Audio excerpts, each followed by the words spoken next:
Salut à tous, on se retrouve pour une vidéo un peu différente puisqu'il s'agit d'un best-of du live que j'ai fait sur Twitch hier, durant lequel j'ai testé un nouveau format où je reviens sur l'actualité hardware et éventuellement tech de la semaine.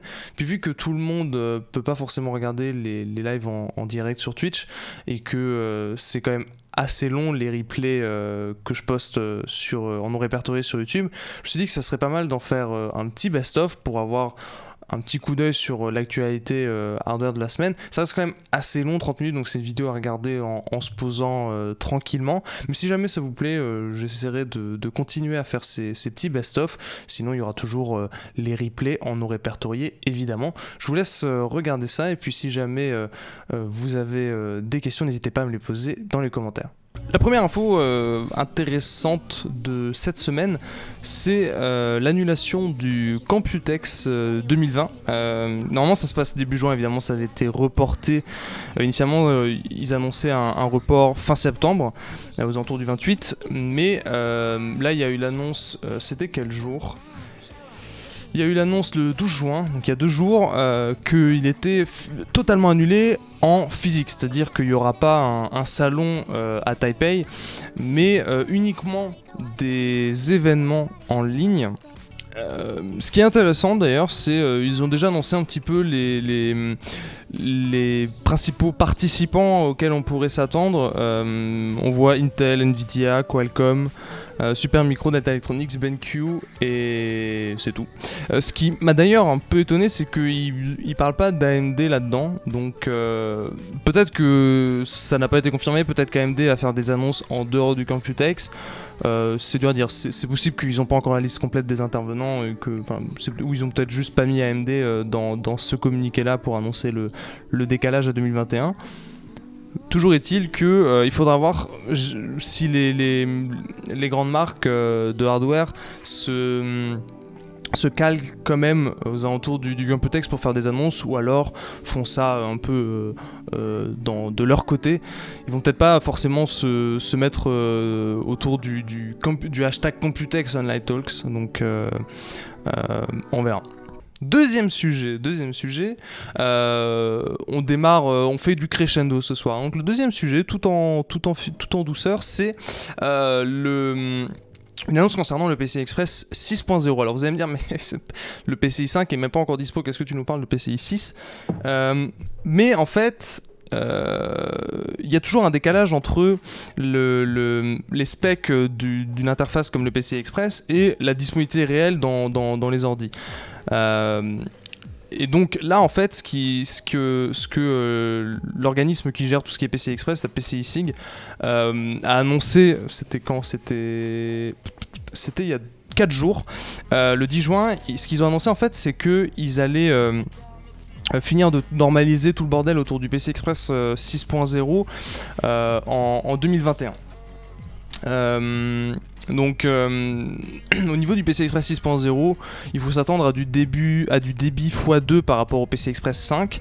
Quand on met 16 lignes, le PCI Express 5 monte à 128 Go/s, ce qui est un petit peu plus impressionnant, on va pas se mentir, et le 6.0 doit donc doubler ça pour passer à 256 Go/s avec 16 lignes.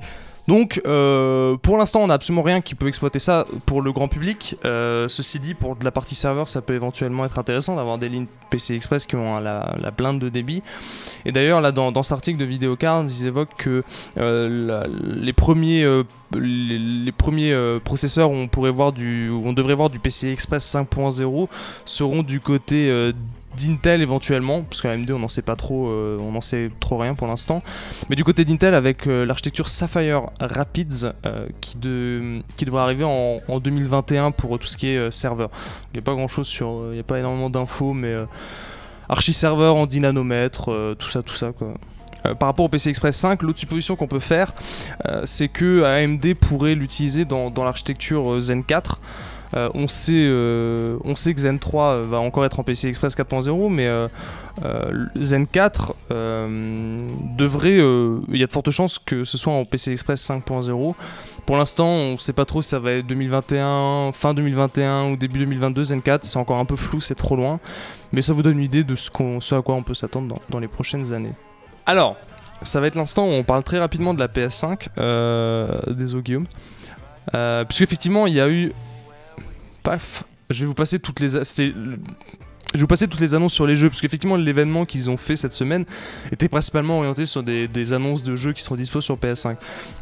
Donc ce qui nous intéresse au final, c'est ce trailer qui est arrivé à la toute fin de l'événement d'ailleurs, où ils font ils lèvent le voile sur le design de la console.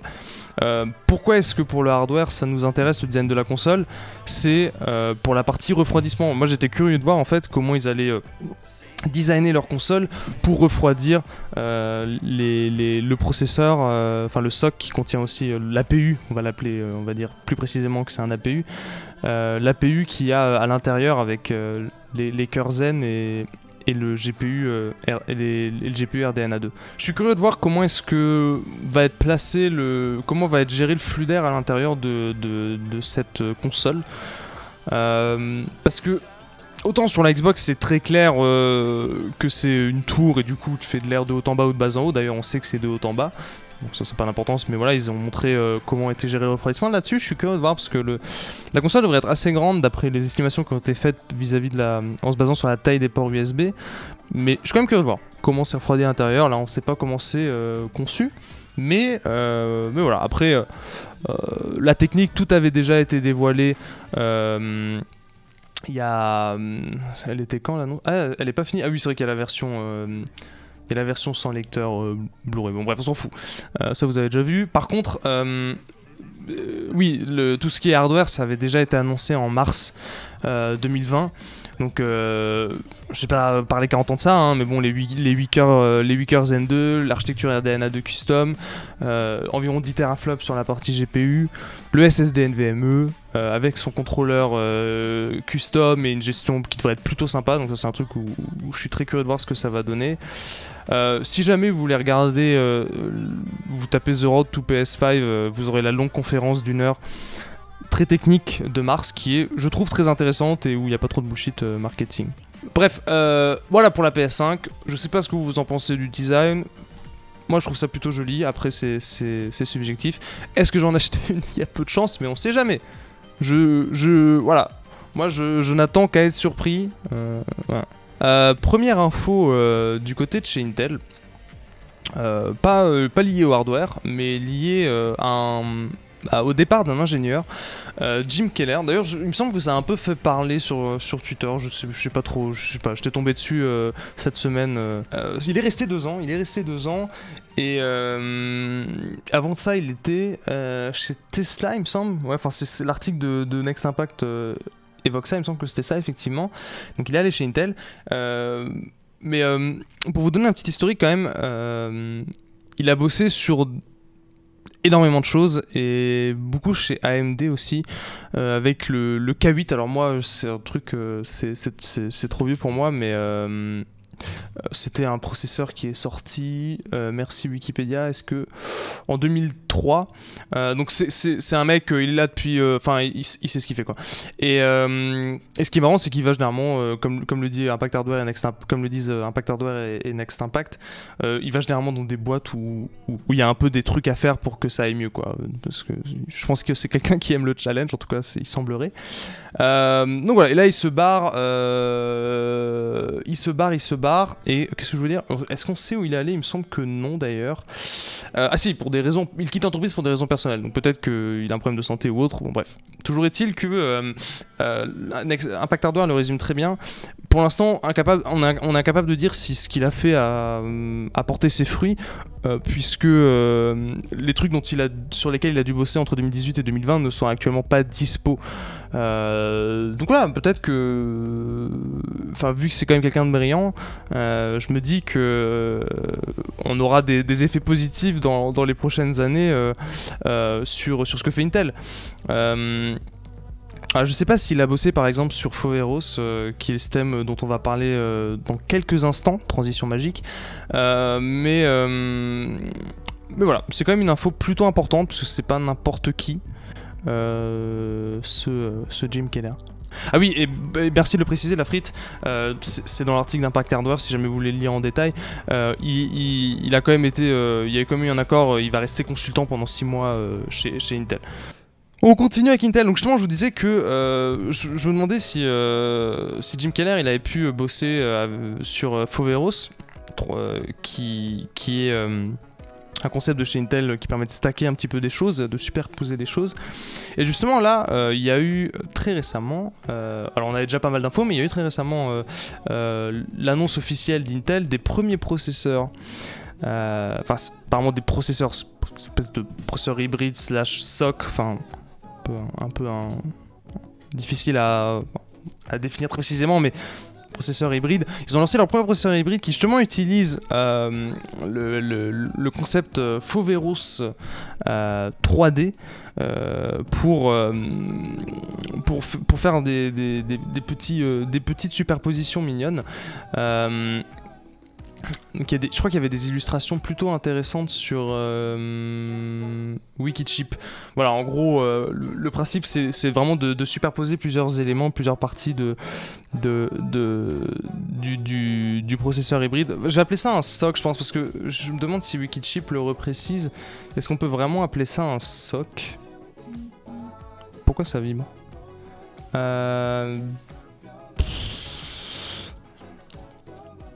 Je pense pas que ce soit vraiment aussi... Ça rentre pas, je pense, dans la définition de SoC.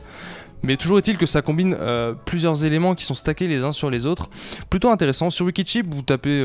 vous allez sur Wikichip, vous cherchez Foveros, vous allez avoir des infos un peu plus détaillées sur le principe.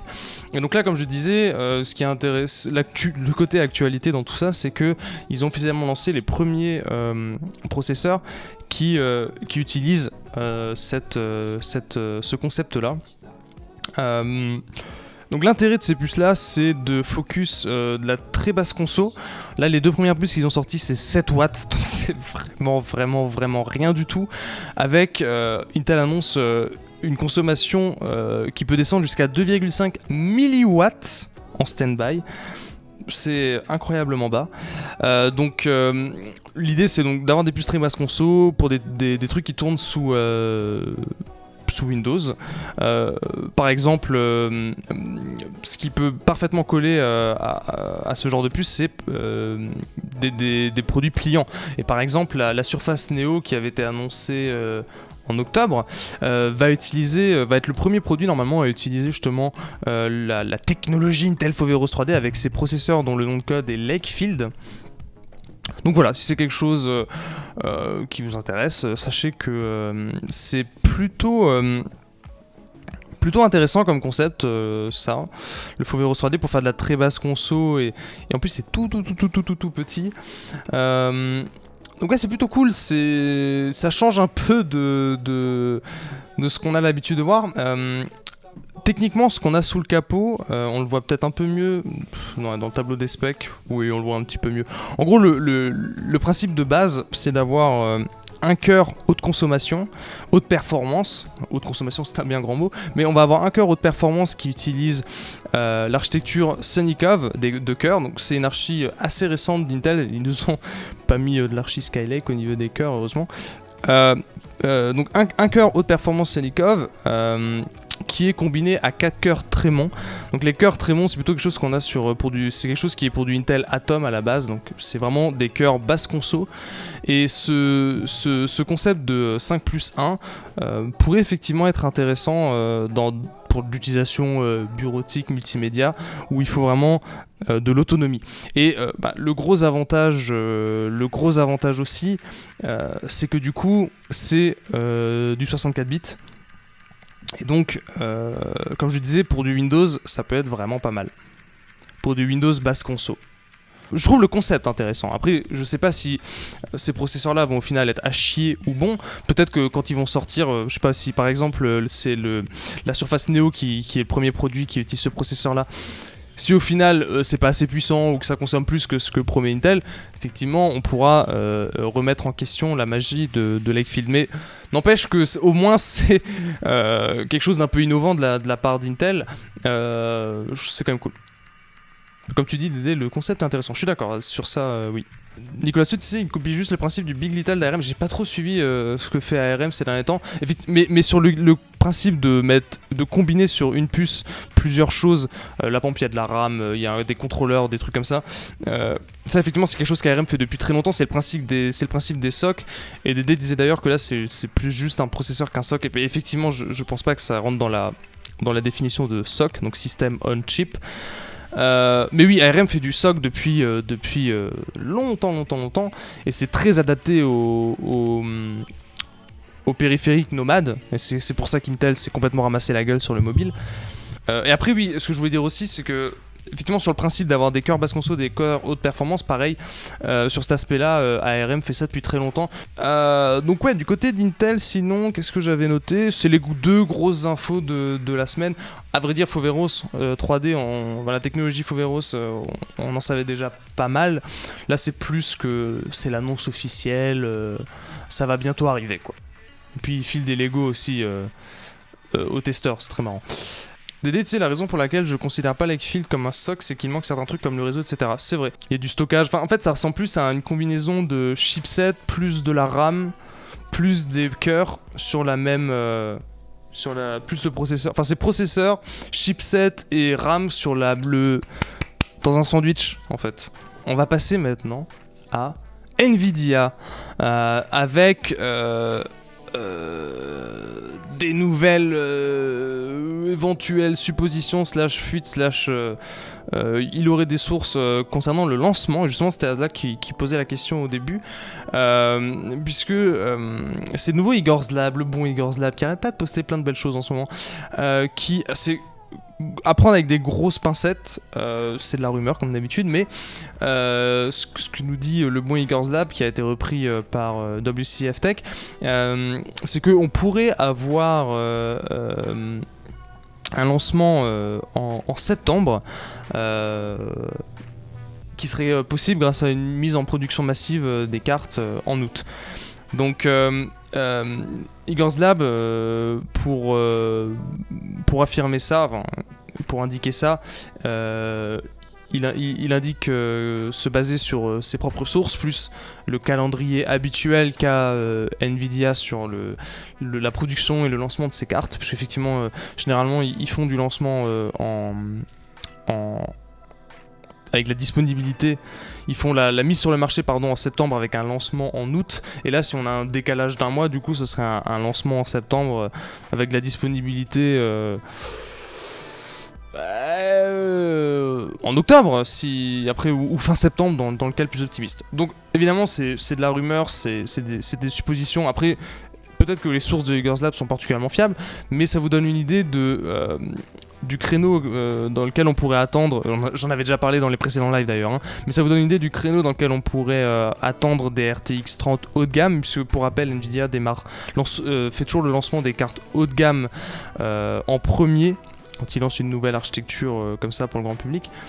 Donc là, ça a l'air de bien se centrer, se diriger vers une RTX 3090 et une RTX 3080. La 3080 la 3080 et tout ce qui est spec, etc., j'en avais déjà parlé sur le live focus de la semaine dernière. Vous pouvez aller regarder les replays si vous êtes motivé, donc je vais pas redétailler tout ce qui est spec. La 3090, à vrai dire, on n'en sait pas trop. Ce serait évidemment vachement plus puissant que la 3080, qui elle devrait déjà offrir des perfs normalement. D'après les rumeurs qu'on a ces dernières semaines, ça devrait offrir des perfs supérieurs à la 2080 Ti. Donc voilà. Autre info à prendre avec d'énormes pincettes aussi, par rapport justement au RTX 30. Une info qui vient d'une vidéo de Cortex qui fait des suppositions sur la présence d'un éventuel coprocesseur sur une supposée RTX 3090. Avec ce coprocesseur qui serait de l'autre côté du PCB. Je vais vous montrer les extraits de la vidéo source où il en parle, qui parle de la possibilité qu'il y ait un coprocesseur de l'autre côté de la carte qui pourrait être, je vais tout mettre au conditionnel, hein, qui pourrait être dédié à la partie ray tracing. Afin d'éviter d'avoir les cœurs dédiés au ray tracing sur le GPU principal. Les raisons qui sont évoquées, WCF Tech en parle, et Cortex, je n'ai pas eu le temps d'écouter toute la vidéo mais dois en parler aussi, c'est qu'en fait les RT Core, il semblerait que ce soit des puces une partie des GPU qui soit assez galère à produire, qui pourrait d'avoir le binding, c'est-à-dire la sélection des bonnes puces pour être un peu à chier avec sur la partie des RT Core, et du coup d'avoir ça à part pourrait être pas mal, et aussi ça évite d'avoir des RT Core sur les cartes où si tu fais une gamme sans ray tracing, t'as pas besoin d'avoir les RT Core sur le GPU. Donc voilà, c'est à prendre avec des grosses pincettes, mais en soi, why not, j'ai envie de vous dire. L'autre chose qui pourrait confirmer un petit peu cette supposition, c'est d'une part que Cortex, il avait déjà eu des bonnes infos par le passé. Je ne sais pas lesquelles, mais il avait déjà eu des bonnes infos, et aussi que ça pourrait éventuellement, alors ça je sais pas vraiment comment parce que vu le positionnement supposé de la puce sur ce schéma, mais ça pourrait éventuellement justifier le fait qu'un des ventilos soit dans l'autre sens. En gros, il y aurait un des ventilos pour le coprocesseur et le ventilo principal pour le GPU. Après, avec le placement ici, ça fait aucun sens par rapport au deuxième ventilo, mais bon. Laissons-nous surprendre. La suite, est-ce qu'on a fait le tour d'NVIDIA ? Bah écoutez, oui, de toute façon, comme je disais, les RTX 30, j'en ai déjà parlé dans un live focus la semaine dernière. Le replay, est-ce qu'il est encore disponible sur Twitch ? Je suppose que oui. Et oui, ah non, c'était il y a 4 jours en fait, c'était même pas le week-end dernier, what ? Donc oui, pour terminer, on va parler de l'opposé d'NVIDIA. On va parler un petit peu d'AMD pour conclure ce live.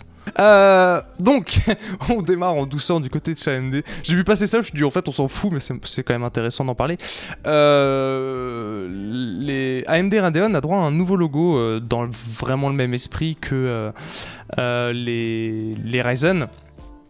Donc avec ces lettres où ils ont enlevé des petits morceaux pour enfin bref, moi je trouve ça clean, c'est pas une grosse évolution par rapport au précédent logo Radeon. Merci Videocards qui a fait un petit historique des logos de la division Radeon d'AMD.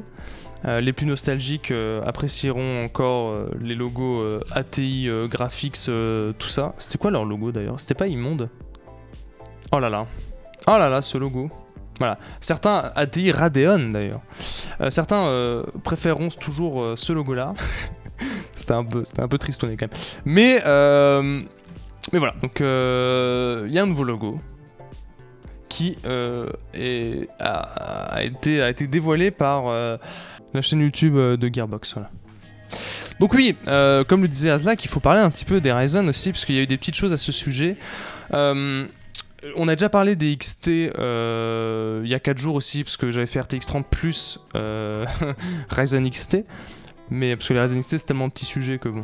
Mais on va y revenir. Mais par contre, il y en a que ça a tout intéressé. Il commence à y avoir de plus en plus de fuites concernant les APU Ryzen 4000G. Alias Renoir AM4. Magnifique nom de code. En gros, les APU, c'est le principe de base, hein, c'est d'avoir une partie graphique intégrée à côté du processeur, ce qui vous permet de faire un PC bureautique sans avoir une carte graphique dédiée pour juste faire de la sortie vidéo pour du multimédia et ce genre de choses. Et donc là, le fait qu'il y ait un peu plus de fuites sur ces Ryzen 4000G, qui seront en réalité des Ryzen 3000 d'un point de vue technique, mais bon, commercialement AMD fout un peu le bordel à ce niveau-là et va appeler ça des Ryzen 4000G. C'est un peu dommage, mais le fait qu'il y ait un peu plus de fuites ces derniers jours indique que le lancement devrait être incessamment sous peu. Difficile de dire quand exactement. Il me semble que Videocards indiquait potentiellement juillet. Effectivement, Dédé, tu fais bien de le préciser, les 4000G, c'est la deuxième fois qu'on a la confirmation, parce que Biostar avait confirmé le nom des APU sur une de leurs B550. Tout à fait, j'avais complètement oublié. Ce qui est intéressant aussi avec la fuite du côté de chez Asus, c'est que ça évoque aussi un chipset plus entrée de gamme en série A. On suppose un A520 qui pourrait être parfaitement adapté pour les Ryzen 4000G. Le problème, c'est que sur le A520, pour l'instant, on ne sait pas grand chose. Le B550, c'est évidemment, enfin, on sait quasiment tout. J'en avais déjà parlé dans les précédents lives parce que ça va arriver dans 2 jours. Mais le A520, pour l'instant, on ne sait pas grand-chose. Donc peut-être que les 4000G vont sortir avec du A520 en juillet. Mais voilà, pour l'instant, on n'en sait pas une tonne. Et totalement libre, tu disais, si j'ai bien compris, un 4800U, en fait, c'est un Ryzen de série 3000. Techniquement, oui. Niveau commercial, c'est vendu comme du 4000, mais effectivement, c'est basé sur l'architecture des Ryzen 3000. C'est quelque chose qui est justement critiqué chez AMD.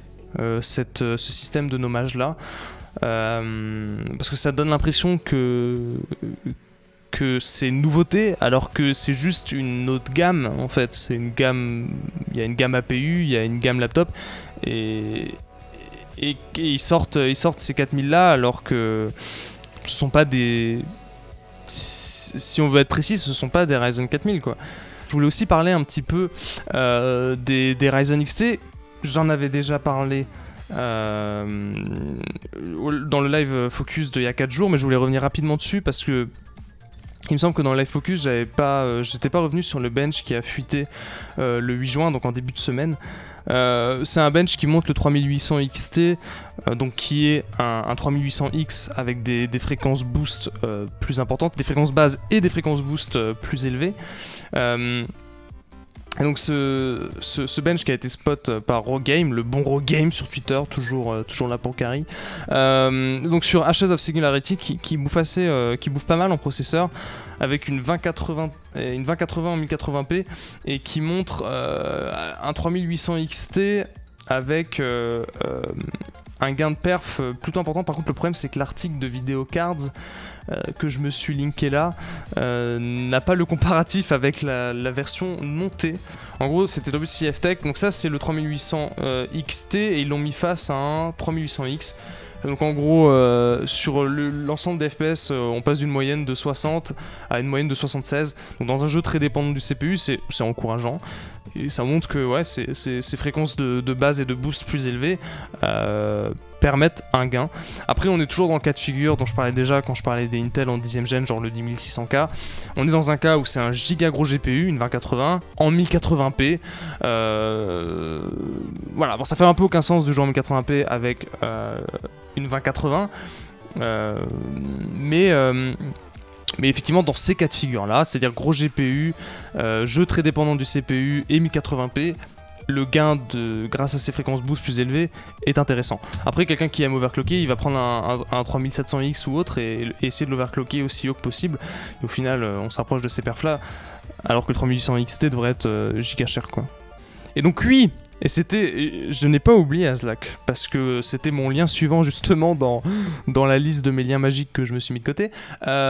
Les prix et des prix en euros. Aïe, je suis en train de me taper le...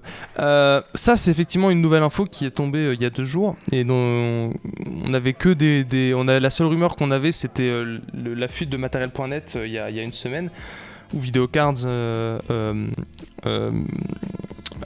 avait posté un article où ils avaient réussi à screen les prix, et c'est de ça dont j'avais parlé il y a 4 jours.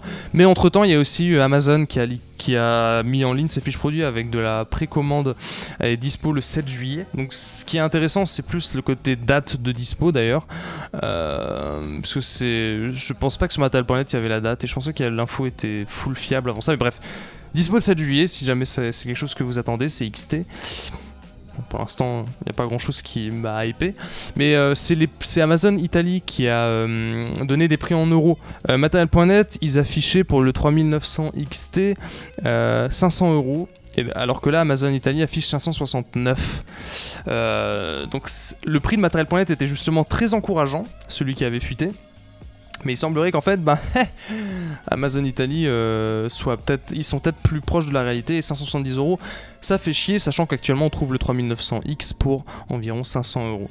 Voilà, pour gagner 200-300 MHz, ça fait un petit peu chier. Mais bon, comme dit, il y a des cas de figure où ça va peut-être vous être utile. En tout cas, c'était un premier test de ce format focus sur l'actualité hardware de la semaine plutôt intéressant. J'ai l'impression que ça vous a plu. Donc si je me motive, j'essaierai de refaire ça dimanche prochain. Je vous tiendrai évidemment informé si je reteste ça. En tout cas, merci d'être passé voir ce nouveau live.